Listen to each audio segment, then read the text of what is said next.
What's up, family? Do me a favor and pull up a chair. Because tonight we're back on Fed by Fire. And I'm just off my shift, daughter tucked in, and I want to walk through what's going on right now as of December 4th, 2025. The Department of Justice has dropped a series of heavyweight, meticulously documented, press releases recently.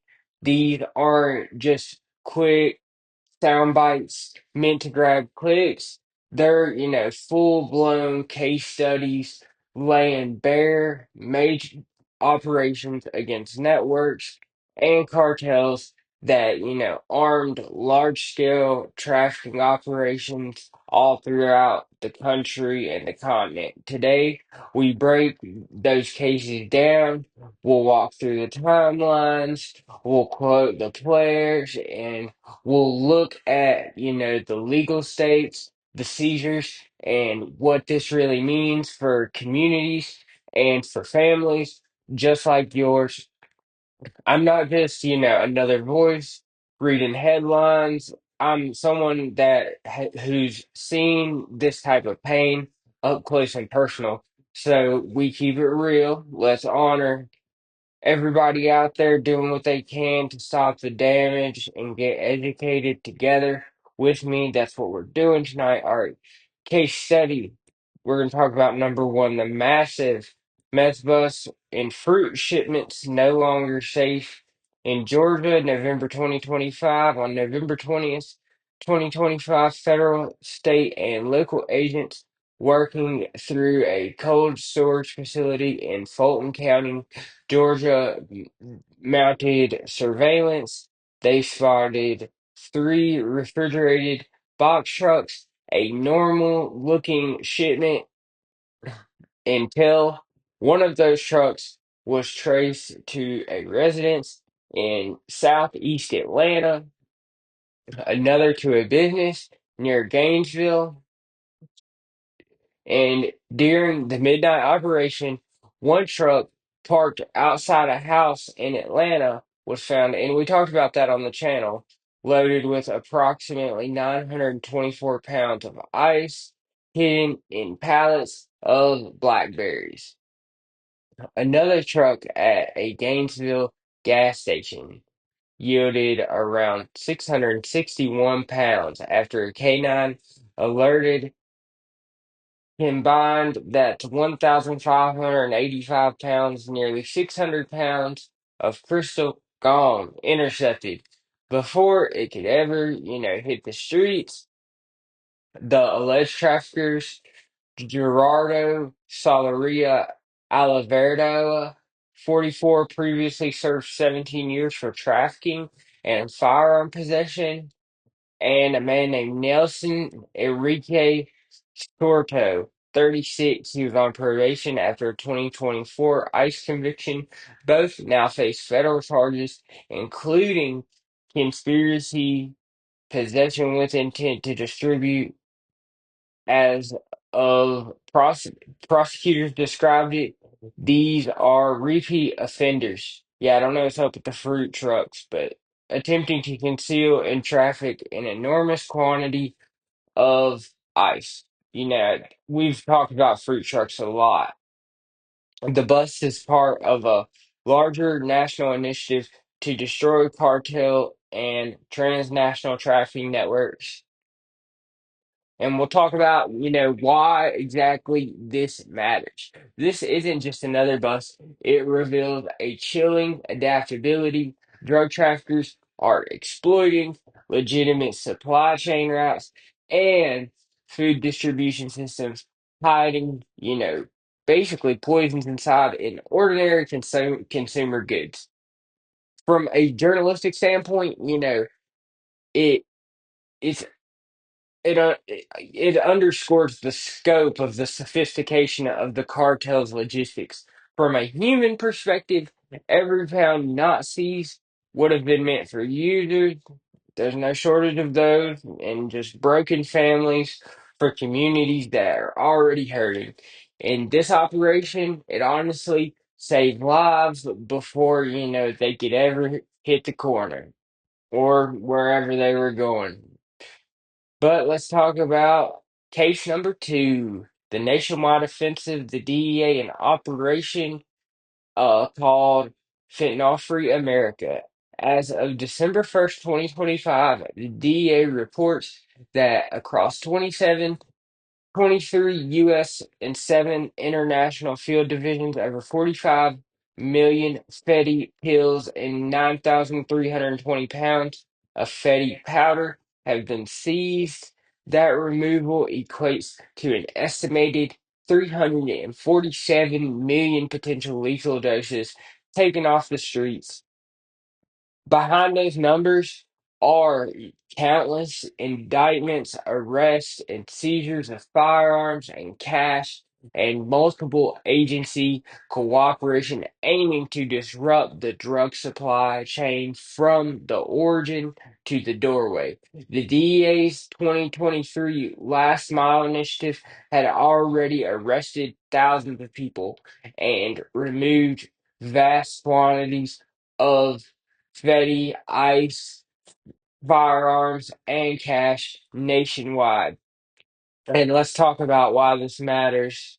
The cartels like Sinaloa Cartel and Jalisco New Generation Cartel, they aren't, just pushing powder or pills. They're orchestrating a global supply chain and refining distribution until it hits our communities. And efforts like the Fentanyl Free America, they show enforcement has scaled up, not just street level crackdowns, but strategic disruption of supply and distribution networks. But I doubt it's having that much of a dent for families buried in grief, for kids who lost parents, for communities where grief runs deep. Each interception load is a little fight back, and you, they're doing what they can. Shout out to them. All right, let's talk about case number three, deep rooted poison and a distribution network inside the U.S. justice system. All right, let's talk about 2025 convictions and sentencing. In August 2025, the Eastern District of California convicted and sentenced Jesus Perez Garcia Jr. to 19 years and 7 months in prison for trafficking ice and Fetty. According to the prosecutors, Garcia was part of a Mexico-based trafficking, uh, storing, and distributing the narcotics within the United States, even after initial smuggling efforts in 2022 failed. Meanwhile, in Georgia, a multi-million-dollar drug trafficking and money laundering network operating from within a state prison run by Jarvis Matthews. It was dismantled.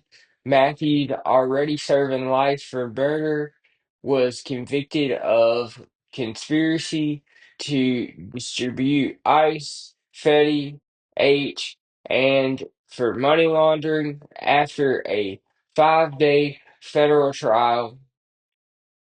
We'll talk about why this matters.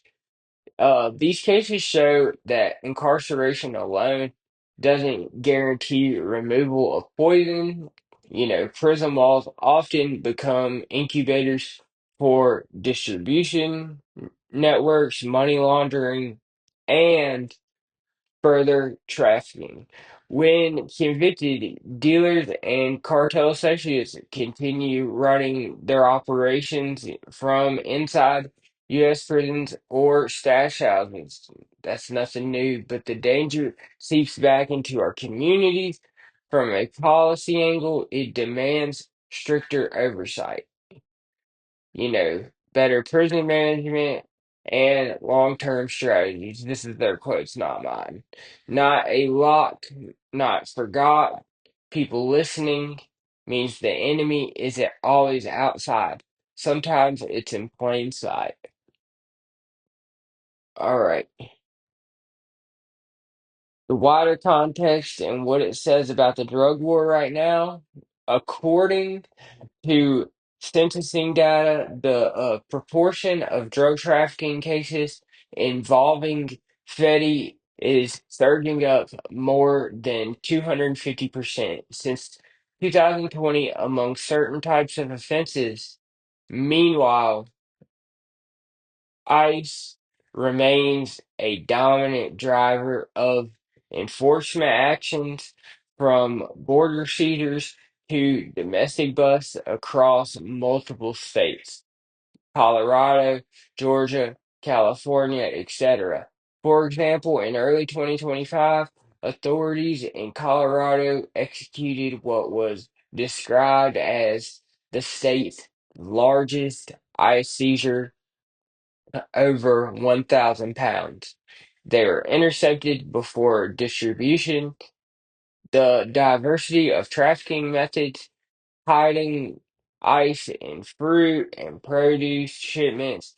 We've talked about that a lot, storing large quantities in warehouse or stash houses. We've talked about that a lot too, using prison networks to show how fluid and adaptive these criminal enterprises are. Enforcement can't just chase, one vector. They must anticipate everything evolving the tactics. And let's talk about what it means for families and communities. This is more than just enforcement, it's survival. For every bus, like the Georgia Blackberry one we talked about in the beginning, lives are spared. For every Fetty or ice ring that's dismantled, a network of destruction was disrupted. And for communities drowning under overdose deaths and the counts, these operations offer silvers of hope, but the war is far from over, and we know that the cartels shift their methods, they evolve, and it just keeps coming back. It's supply and demand, it keeps finding new roads. For listeners like you and me, it demands vigilance, awareness, and just a little bit of prevention, education. It means caring about every friend, your cousin, your neighbor who might be tempted, or going through their own struggles, but watching supply chains, supporting recovery, and demanding accountability. Those are all things that are great and we can all work on. And let's talk about why this burns with me. I lived and nearly died under that same pressure. I know that what it looks like when addiction spreads, when dealers don't care who they hurt, when product becomes a death sentence for someone's sibling or child or the person that sold it to them. When I hear about 1,600 pounds of ice smuggled inside a blackberry shipment, it's nothing new to me. It's no surprise. I don't just see the numbers, though. I see the loss, the potential, the grandparents robbed of time with grandchildren. I see funerals. I see neighborhoods, where trust is broken and just things ain't what they used to be, and fear just becomes normal. But today, because of these cases, there's a glimmer of something else, accountability, enforcement, a chance to defend families that can't really defend themselves. As someone still breathing, still rebuilding, I believe it matters. I believe we all need to pay attention and, just be there. And I appreciate all you guys watching and smash the like button. Be good or be good at it. I'll see y'all on the next one. Thank you.